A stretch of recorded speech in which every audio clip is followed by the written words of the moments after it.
I am the Whistler, and I know many things, for I walk by night. I know many strange tales hidden in the hearts of men and women who have stepped into the shadows. Yes, I know the nameless terrors of which they dare not speak. And now for the Whistler's strange story, Dark Island.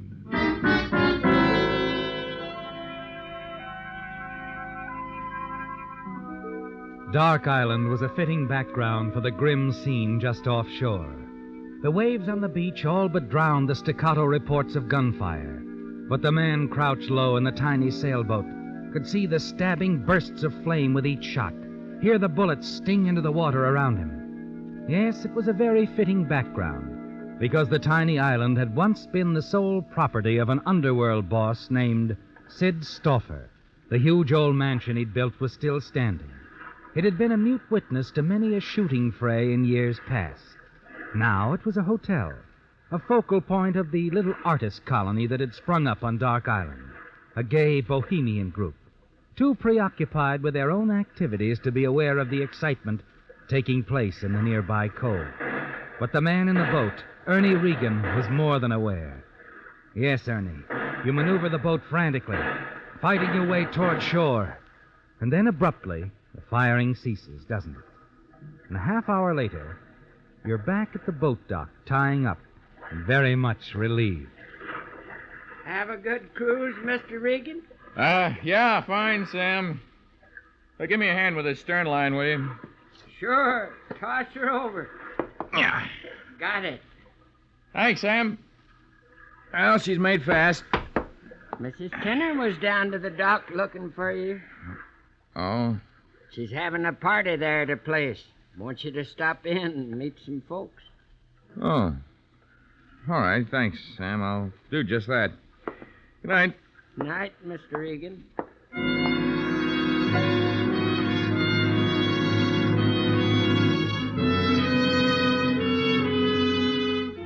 Strange, isn't it, Ernie? The contrast from those terrifying moments in the boat, with someone firing down at you, trying to kill you. Someone who might even be among the guests at the gay patio party. It's still in your mind, isn't it? As you stop by and Mrs. Tenner immediately takes you in tow. Mr. Regan, I'm so glad you dropped in on us. Well, the regular islanders tell me not to miss one of Mrs. Tenner's parties. This is just one of those impromptu things, Mr. Regan, but I guess practically everyone's here. Mrs. Tenner? Yes, what? Oh, Julie, my dear. Mr. Dark thinks we're running low on firewood. Oh, excuse me. Quite all right, my dear. I was just trying to talk Mr. Regan into joining us. Mr. Regan, Miss Vincent. Ernie. Hello, Ernie. Not bashful, are you? Oh, it's not that. Then come along. You were asking me something, Julie? Firewood. Oh, yes, I'll see to it. You take Ernie on up to the party. All right. You one of the old-timers on the island, Ernie? Hardly. I got here day before yesterday. Vacation? Oh, sort of. You? Sort of.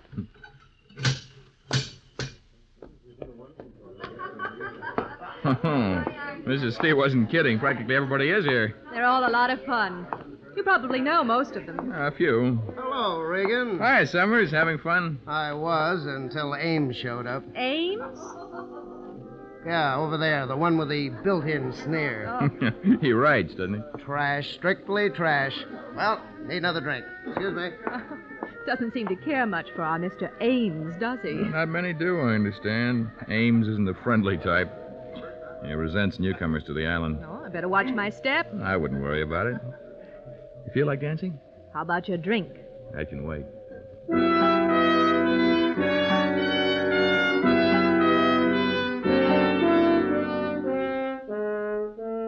The incident at the cliffs isn't forgotten, is it, Ernie? But Julie helps to take your mind off it occasionally. And as the party progresses, you manage to meet some of the islanders. And you wonder if one of them was responsible for the attempt on your life. Later, you find yourself in a small group seated near the fire. Julie, Mrs. Tenner, Summers, and Winston Ames. The conversation suddenly veers to a subject of great interest to you. Yes, I knew Sid Stauffer. I saw the house up there being built back in 27, I think it was. What was he like, Mrs. Tenner? Not what you'd expect. Quiet, soft-spoken, cultured, interested in the arts. A pose, perhaps? A cover-up? No, I don't think so. Do you, Mr. Summers?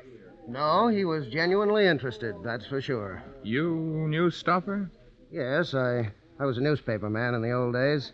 Stoffer took a liking to me for some reason or other. I got to know him pretty well. That what your novel is about, Summers? No, Ames, it isn't about Stoffer. Oh, well, then what is it about? You wouldn't understand. And if you could, you wouldn't like it. Philosophical, huh? Perhaps deep. Not very commercial. Yes. So let's just let it go at that, huh? Mr. Summers, I've heard a story about Stoffer. Well, there've been a lot of them, Julie. Do you think it's true that he actually buried over $250,000 somewhere on this island? Malarkey. Ridiculous, I'd say. Why should he do that? What are banks for? Well, after all, a man in his position. Yeah, he'd be a little afraid of bank accounts. Checkup, income tax rap. Our friend Mr. Regan has a point there, Summers. No, the story that there's $250,000 buried on this island is bunk. Just bunk.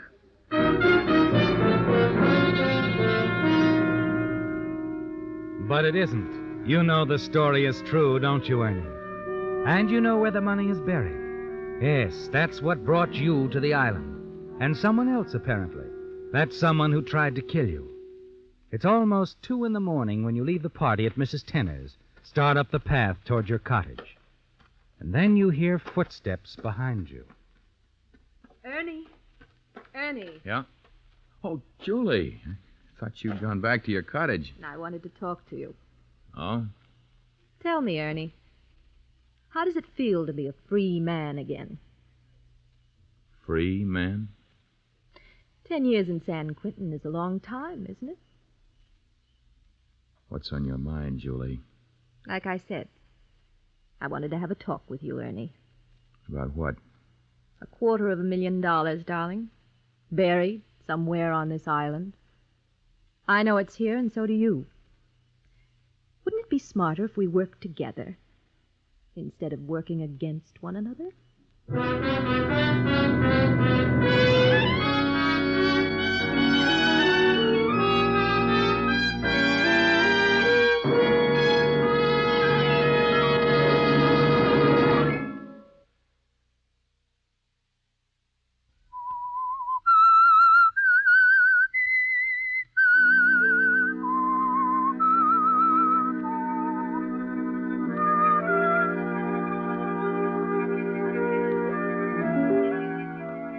$250,000, Ernie. Yes, that's what brought you to Stoffer's Island, because you knew it was buried here. And now you learn that the attractive Julie Vinson is well aware of that fact, too.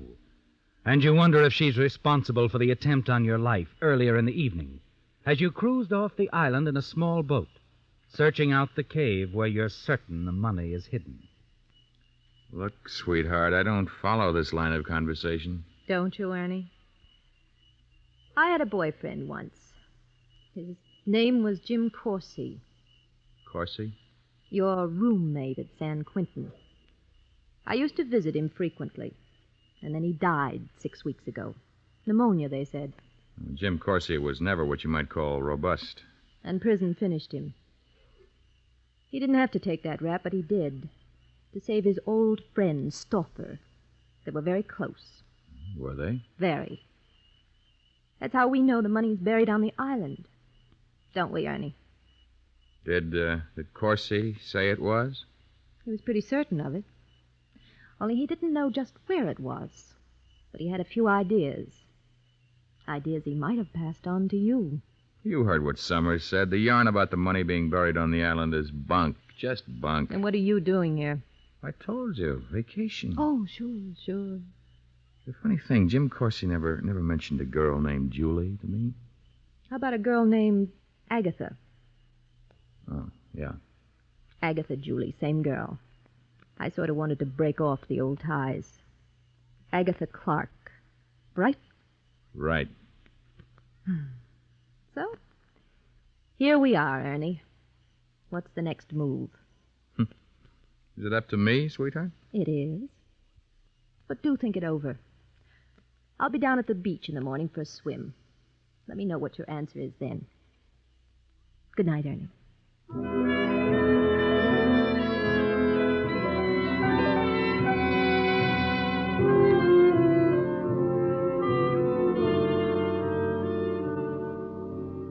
There it is, Ernie, the cards on the table. Julie Vinson suggesting a partnership, a 50-50 split of the money.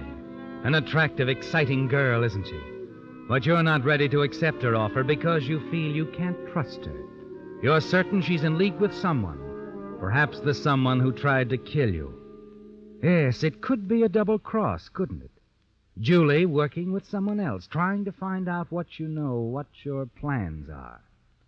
You think it over very carefully that night and decide what you must do. The following morning, down at the beach. Well, hello, Ernie. Morning, Julie. Have a good night's rest? Fine. Slept like a log. Huh? Nothing on your mind? No problem? No. Well, maybe one. Oh? Someone tried to kill me last night, about half an hour before I got to Mrs. Tenner's. Where did it happen? Near the caves. Huh. So there's someone else on the island who knows about the money. Well, that rather complicates things, doesn't it? Yeah, sort of. You see, the cave can only be entered at low tide and only by an experienced swimmer. Our competition isn't an experienced swimmer. Neither am I, darling. That's why I need a partner. I don't. Is that your answer? No. I thought it over very carefully, Julie. I have decided we should team up. I'm glad to hear that, Ernie. Very glad to hear that. What are your plans? I'm going to get into that cave tonight. The tide will be at its lowest ebb around 8 o'clock. And Summers is giving a party. What's the party got to do with it? I've got a hunch our competition is going to be there. And that's where you come in. What am I supposed to do? Create a little diversion. You pull a feint. Faint? Me? Oh, really? It all happens a few minutes before 8 o'clock. It'll give me a chance to slip away unnoticed.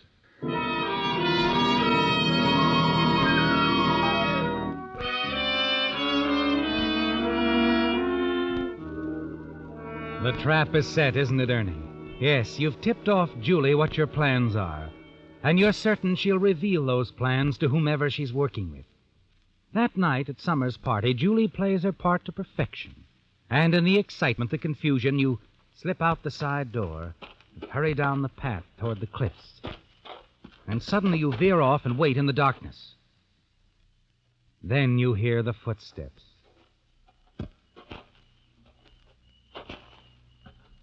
Hello, Ames. Oh. Mr. Regan. Seeking inspiration? Oh, no, the party got frightfully dull. I thought I'd go for a walk. Cigarette? Yeah. Oh. Don't pitch my head, Ames. Let go. Sure. Let go as soon as I get this. Just that's better. Oh, 38, huh? Didn't know novelists went around carrying 38s. Seems I've been double-crossed, doesn't it? Well, never trust a woman, Regan. You mean Julie? Of course.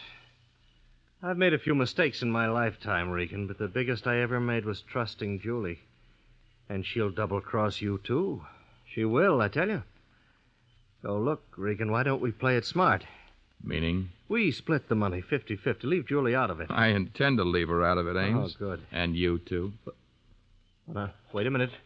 Regan, you wouldn't kill me in cold blood. What about those pot shots you took at me while I was out in that boat? No. Sorry, no, Ames. Wait, Regan!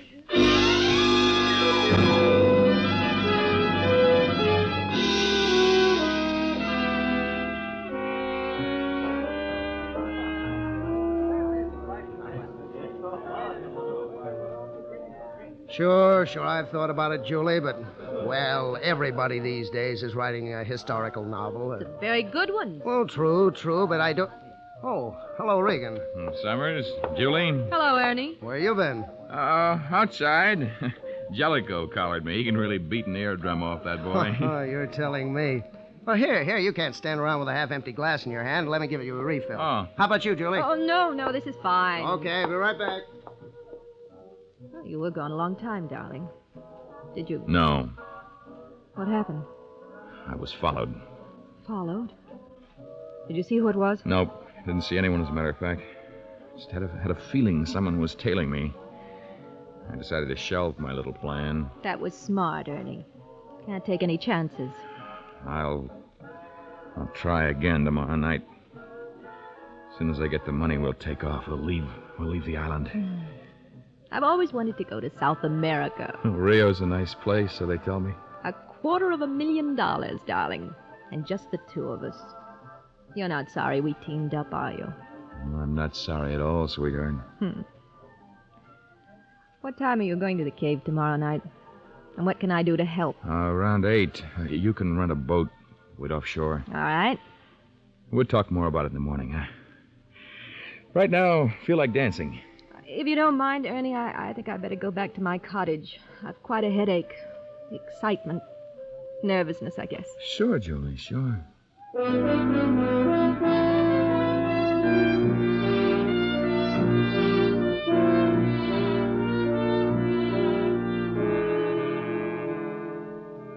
So you walk Julie back to her cottage, and outside, in the shadow of the rose-covered arbor, a tender good night. Yes, and as you hold Julie close in your arms, you wish things could be different, don't you, Ernie? As she kisses you, you want to believe she means it, but you can't, because you're certain she's just playing a part, that she's been working with Ames, that it was she who tipped off Ames to follow you from the party, that she's only interested in the money and will do anything to get it. You want to tell her Ames is dead, his body now washed out to sea. You wish she'd confess she'd been working with Ames. Julie, Yes, darling. you know, when you call me darling, I almost believe you mean it. But you're not sure?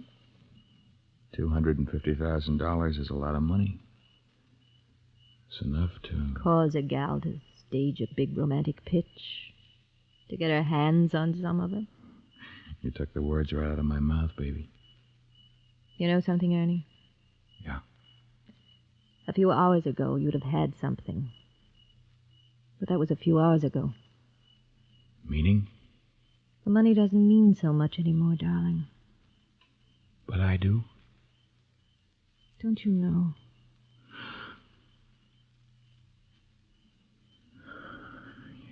Yeah. I guess I do. Anything else you want to say, honey? There isn't anything else, darling. At least for now.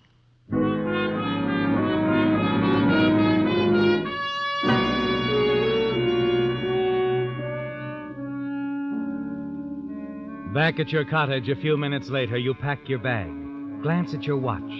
You still have several hours to wait before the dawn tide when you can get the money. You feel bad about Julie. Wish she'd told you about her working with Ames. Then you could believe in her, but she didn't. Not even when you gave her a perfect opportunity. And you're almost certain she intends to double-cross you when it serves her purpose. Then you realize you can find out, make certain whether Julie is really with you or merely playing a part. Julie doesn't know Ames is dead, his body washed out to sea. Quickly, you hurry outside and walk down the path toward Ames' cottage. Inside the cottage, you type a note to Julie on Ames' stationery and sign it with Ames' initials, W.A. In it, you say Ames is getting the hidden Stauffer money at dawn tide. Ask her to meet him at a secluded spot near the pier at 3:30 next morning. Be ready to leave the island with him. Then you hurry to Julie's cottage and slip the note under Julie's door. If she shows up, you'll know that all she wants is the Stauffer money. You'll decide then what to do about Julie. As you start back toward your cottage, you hear them close by. Recognize Mrs. Tenner's voice. Summers, his party guests. You look around for a place to hide, but you're too late. Regan, hello there. Why, it's Ernie. How nice. We're going out on Jellicoe's boat for a couple of hours. Why don't you come on along? Well, thanks. I was just on my way back to the cottage. I've got to catch a little sleep. Who wants to sleep? No, really, thanks. Some other time. I've got to get up early tomorrow. Well, okay. Okay, too bad you won't come along, Ernie. Must have a big day planned for tomorrow, huh? Yeah, a big day, Summers. A real big day.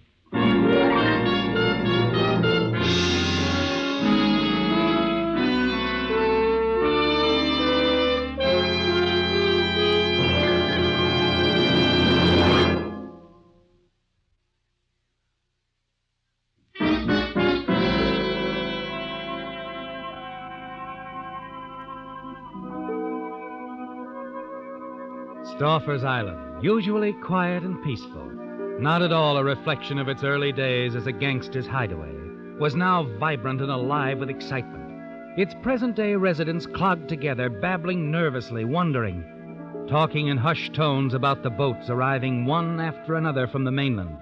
Police boats, newspaper boats, boats filled with the plain curious. Why? Because a killing had occurred. A killer had been apprehended, and further, a confession was forthcoming. And it was all over. Only a few pertinent details to be cleaned up for the police and the press. Oh, come on, Sheriff. I need a good story. Come on, give me the lowdown. Why was this guy murdered? Well, it was a case of mistaken identity, and I got that straight from the killer. You mean this guy that was killed? The murderer thought he was somebody else, a guy named Winston Ames. Huh, lucky break for Ames. Well, maybe, but maybe not. Ames is still missing. Nobody's seen him since yesterday. Yeah, but the motive, Sheriff. The motive was Stauffer's money. Now, you boys know the story about $250,000 that Stauffer was supposed to have hidden here. Oh, yeah. Well, according to the confession, this guy Ames got a tip from somebody as to where the money was hidden. He and his girlfriend, Julie Vinson, came here to get it. But apparently that tip was a phony. Oh, there's been a million phony tips about that, though. Well, a little later on, this guy Regan showed up. Now I'm beginning to get the picture. And Julie Vinson made a play for Regan to see if she could learn anything. But then she fell for Regan in a big way and decided to double-cross Ames. And rub him out besides, huh? Oh, no. Her original idea was just to skip with Regan. Then last night she got a note, apparently written by Ames, telling her Ames was picking up the money early this morning and asking her to meet him and skip with him. Well, how come she shot Regan? Well, it was still pitch dark at 3:30 this morning, of course. And when Regan showed up at the same time and the same place that the note said Ames would be, Julie Vinson naturally figured Regan was Ames and let him have it.